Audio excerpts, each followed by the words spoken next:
Pintaba para ser una tarde de terror y Racing terminó el partido con la sensación de que podría haberse quedado con más. Racing empató 1-1 con Independiente Rivadavia de Mendoza en el Cilindro en este día miércoles donde la verdad la academia se tuvo que enfrentar ante un conjunto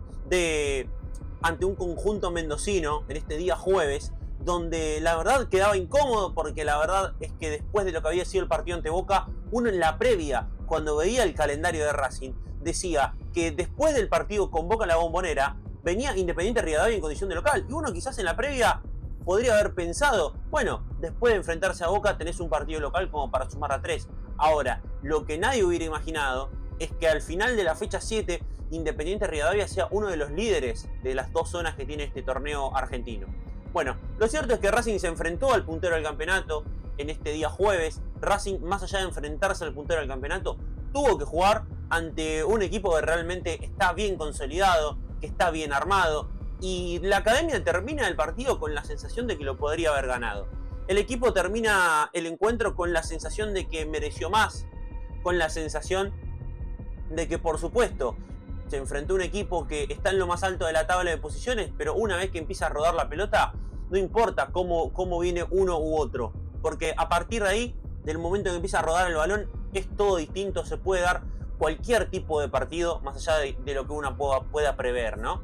Ahora, lo cierto es que Racing termina teniendo una tarde que pudo ser de terror, que pudo ser una tarde negra, porque a Racing expulsan a Matko Miljevic, y después se va lesionado Maravilla Martínez en un partido donde Racing había cambiado la formación, donde había metido algunas variantes para tener un poco más de juego, donde en un momento, antes de los 30 del primer tiempo, la verdad es que Racing manejaba los tiempos del partido, tenía la pelota, le generaba un poco de peligro, no mucho, pero le generaba un poco de peligro al conjunto mendocino, y por el lado de la visita era un equipo que tenía nada más que aproximaciones. Bueno, en ese momento termina llegando la expulsión de Matko Miljevic. Matko, que me parece que termina siendo inocente, que termina siendo muy ingenuo en realidad al ir a barrer en esas dos situaciones, más allá de que yo creo que hoy a Racing esas dos amarillas que le sacan a Miljevic podrían no sacárselas. ¿Por qué? Porque cuando uno ve los partidos de este fútbol argentino, hay mucho roce, hay mucha infracción, y quizás esa misma jugada te la hacen a vos o a un compañero quizás, y la primera infracción no es tarjeta amarilla. O mismo pasa que muchos jugadores, salvo que estemos hablando de un partido que esté merodeando el segundo tiempo, en la primera infracción muy pocas veces el juez viene y te saca la amarilla. Bueno, hoy Darío Herrera, en las dos infracciones que cometió, creo que la primera sí podría haber odiado la amarilla, pero la segunda es un patadón claro. De hecho, está bien puesta la segunda amarilla y se termina yendo expulsado Miljevic. Ahora, ¿esto quiere decir que a Racing lo perjudicaron hoy? No lo perjudicaron, pero son estas pequeñas cosas las que quizás, sobre todo en un fútbol argentino donde se juega tan poco, te pueden modificar un partido. Lo cierto es que Racing, a partir de la expulsión de Miljevic y posteriormente la lesión de Maravilla Martínez, lo mejor que le podía pasar a Racing es que se termine el primer tiempo. Maravilla, que se lesiona en una jugada donde intenta ir a presionar y pisa mal y termina cayendo después de doblarse el tobillo. La verdad es que cuando uno estuvo en la cancha, cuando yo estuve en la cancha haciendo la transmisión junto a la gente y al equipo de Racing de Alma, todos pensamos que Maravilla había tenido una lesión muy grave. Después también es lo que uno dialogaba en el entretiempo con colegas, también con algunos hinchas de Racing, por lo que iban comentando en las distintas redes. Pero después, una vez que pude ver en la jugada, la verdad es que a mí me queda la sensación de que va a ser un esguince. Después vamos a ver la gravedad del esguince, pero que va a ir por ese lado la lesión de Maravilla. Esperemos que no sea algo ligamentario con respecto al tobillo, pero la verdad, en una primera instancia lo que podemos ver es esto. Ahora, metiéndonos de lleno con el segundo tiempo se plantea de otra forma distinta, porque ahora se le había otorgado el protagonismo del partido a Independiente Rivadavia. Independiente Rivadavia se quedó con el protagonismo y de hecho le costó mucho, porque cada vez que tenía la pelota le costaba mucho atacar. Es un equipo que está acostumbrado a golpear de contra, a ser directo, no a tener la posesión por mucho tiempo. Y eso se notó hasta que Racing tuvo una contra que no termina siendo gol de la academia por muy poco, porque terminan cerrando con lo justo.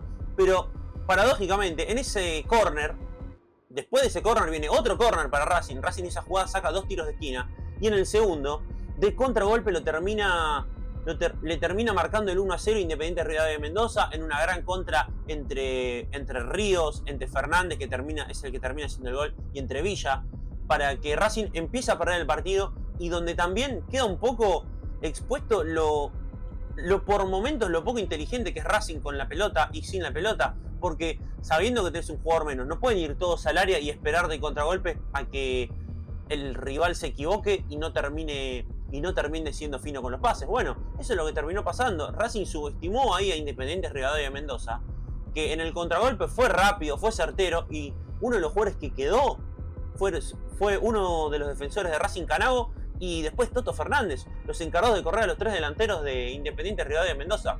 Yo no digo que Racing no debía ir a buscar la pelota al área, pero tenés que tener un poco más de recaudos, sobre todo si estás jugando uno menos y tu rival es un equipo que se siente muy cómodo jugando de contragolpe. A partir de ahí, el partido cambió porque Independiente Rivadavia en ningún momento del partido supo qué hacer para protagonizarlo y tener la pelota. No, es algo que no está acostumbrado y algo que le terminó cayendo incómodo. Ahora, de la misma manera que le cayó incómodo ese desarrollo del partido, hubo unos minutos posteriores al gol donde daba la sensación de que si el conjunto mendocino estaba fino, podía hacerle 3 goles a Racing el día de hoy. Que el partido podía terminar 3-0. Ahora, si bien eso no termina ocurriendo, cuando Racing se empezó a dar cuenta de que no atacaba a Independiente Rivadavia, que no lo asfixiaba, empezó a salir un poco más Racing. Pero por el mero espíritu deportivo de estoy perdiendo, el que me está ganando no me está atacando, bueno, voy a atacar yo. Y ahí es donde Racing empieza a torcer la historia, donde Zuculini empezó a entender cuándo había que presionar, cuándo no había que presionar, cuando Racing empezó a soltar a los laterales. Por el cambio de Maravilla Martínez entró con Echeni y terminó Toto Fernández de 9. La verdad, unos cambios muy raros los que hizo Costas el día de hoy. Pero la verdad es que le terminas dando resultado, porque después cuando sale Toto Fernández e ingresan Baltasar Rodríguez y Saracho, el que termina convirtiendo el gol a 10 minutos del final es con Echeni. Y podemos no entender un montón de cuestiones del entrenador, pero este entrenador conoce a sus jugadores, los conoce, los motiva y les hace pensar que son capaces de todo lo que el entrenador piensa. Lo que tiene el entrenador Gustavo Costas en su cabeza, trata de pasárselo hacia los jugadores para que confíen en él y para que confíen en sí mismos. Racing termina empatando el partido y Racing hasta mereció ganar el partido, porque Rojas jugó un gran partido, porque Ezequiel Canago tuvo un partido excepcional, porque más allá de quedar en la foto del gol, porque es el que no es el que termina perdiendo, pero cuando Villa termina encabezando la contra con un gran cambio de frente, el que lo marcaba era Canago. Pero igualmente terminó siendo un gran partido el número 4 de Racing, que la verdad es que lo dejó jugar muy poco al colombiano, siendo también Sebastián Villa uno de los mejores jugadores del fútbol argentino, siendo en el mano a mano junto a Di María el número 1. Pero así fue como Racing mereció ganar el partido. Gran partido también de Rojas. Me parece que el segundo tiempo de Rojas en ataque fue excepcional. Hoy Rojas jugó como para que sea convocado a la selección nacional. Yo no creo que haya un mejor lateral izquierdo que Gabriel Rojas para hacer el relevo de Tagliafico. Si hay alguien que realmente merece hacer el relevo de Tagliafico y el lateral izquierdo suplente al menos, es Gabriel Rojas. No hay un lateral izquierdo mejor que el número 27 de Racing. Pero no hay uno, porque Marcos Acuña está en un nivel muy bajo, porque ni siquiera Valentín Barco, que la está rompiendo en Europa, es lateral izquierdo, juega como interior. Por eso digo, está haciendo todo lo posible para ir al Mundial Gabriel Rojas. Vamos a ver si lo terminan llamando o no. Pero hoy fue un gran partido el lateral, que es más, podría haber terminado con una asistencia después de lo que fue ese gran pase con rosca a la espalda de Castro, para dejarlo mano a mano a Solari, que primero no controla bien, que lo quiere gametear al arquero y que después termina perdiendo. Pero terminó jugando un gran partido Rojas, que también envía el centro para el gol de Konechny. Estamos hablando de un lateral izquierdo que es muy importante en la fase ofensiva, de 3/4 hacia adelante. Es un jugador completamente diferencial y que por suerte hoy por hoy está en Racing. Después, ¿qué hay que decir de cara a lo que viene? Racing va a tener que jugar con Atlético Tucumán. El empate del día de hoy, el empate entre Racing, Independiente y Rivadavia, tiene otro gusto porque Racing termina con Miljevic expulsado, con Maravilla lesionado, y a pesar de comenzar perdiendo, se repuso, empató el partido y hasta mereció ganarlo. Ahora, en términos de resultados, el campeonato de Racing hasta ahora es pobre. Es pobre. el campeonato de Racing hasta el momento. También es verdad que a Racing le tocaron equipos complicados, porque en la primera fecha nadie imaginaría que Gimnasia de La Plata terminaría siendo una de las revelaciones del torneo, junto a Belgrano. En la segunda fecha te tocaba Rosario Central, uno de los mejores equipos del año pasado. Después de jugar contra Rosario Central, te tuviste que jugar contra Argentinos Juniors, contra Tigre, también contra Banfield. Bueno, Banfield es quizás el partido más accesible de los primeros. Y después de jugar contra Boca, te tocó jugar contra un Independiente Rivadavia que nunca hubieras pensado que hubiera llegado como el puntero del torneo. Por eso digo, el campeonato de Racing es pobre, sí. Ahora, también le han tocado equipos muy difíciles de enfrentar. Porque más allá de lo que se puede decir de Tigre en la previa, Tigre le ganó a River, le ganó a Racing y tiene una de las mejores duplas de ataque del torneo. A ver, ¿estoy justificando que Racing haya perdido con Tigre y con Gimnasia? No, sí creo que esos eran los dos partidos donde vos no podías fallar en la previa del calendario y fallaste. Después le ganaste a Argentinos Juniors, un partido difícil, y le ganaste después a Banfield. Pero Racing ahora, después de 2 victorias consecutivas, lleva 2 empates y está obligado a traerse los 3 puntos de Tucumán, donde se va a enfrentar a un equipo muy flojo como lo es el Decano. Ahora, hablando ya de la lesión de Maravilla, y ya empezando a cerrar esta reacción, lo que hay que decir es que esperemos que no sea nada, y también que esto en algún momento iba a pasar. En algún momento Maravilla se iba a lesionar si juega todos los minutos. Maravilla Martínez no es un jugador joven de 25 años. Ya tiene más de 30 años Maravilla Martínez. Necesita descansar, no puede jugar todo el tiempo. Y van a tener que explicar lo que pasó con Pizarro. ¿Por qué Pizarro llegó el 27 de enero? Estamos hoy a 26 de febrero y todavía no ha debutado. Y estuvo convocado en un solo partido. Van a tener que salir a explicar qué pasa con Pizarro. ¿Por qué no debuta? ¿Por qué no juega ni siquiera? Bueno, hoy lo explicó en conferencia de prensa Gustavo Costas, de que Tomás Pérez, el 9 que estaba en el banco, no ingresó por ser un partido adverso, que no era el mejor de los contextos para que ingrese, sobre todo después de que hace mucho tiempo que no viste la camiseta de Racing. Tomás Pérez, que debutó con Gago, no viste la camiseta de la academia desde el año 2023.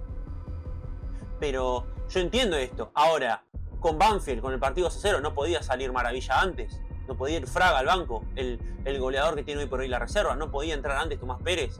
Son estas cosas que no se están planificando, y la planificación, vos podés tener suerte después a lo largo del año, pero la planificación al final te termina exponiendo en situaciones como esta. Maravilla Martínez no tuvo un reemplazo en 7 fechas del certamen, porque si no juega Pizarro es porque no está apto para jugar. No está en condiciones físicas o futbolísticas. Bueno, por algo es que Maravilla Martínez viene jugando todos los minutos, y la verdad, eso tuvo consecuencias. Hoy Maravilla Martínez está lesionado. Con respecto al equipo, lo que hay que decir es que me ha gustado, he visto cosas positivas, sobre todo cuando jugó bien adelante Miljevic. Siento que tiene que jugar un poquito más adelante, tiene que Racing llevarle la pelota ya en 3 cuartos y siempre con el arco de frente. Y me gustó lo de Toto Fernández, que quedó completamente expuesto por el gol, y que también fue un partido que lo terminó padeciendo por tener que jugar de volante por derecha en ese 4-4-2. Después, no mucho más para agregar. Ha empatado Racing ante el Independiente Rivadavia de Berti y de Sebastián Villa. Racing se enfrentó a un equipo que es uno de los mejores del campeonato, es el líder de su zona y venía de ganarle Independiente en Mendoza. Y la academia termina rescatando un empate que tiene gusto a lo podríamos haber ganado, como también pudo ser una tarde de terror por la expulsión de Miljevic. Hasta acá lo que ha sido esta nueva reacción. Los invito a dejar su me gusta, los invito a que comenten, a que se suscriban, y nosotros nos vemos hasta la próxima.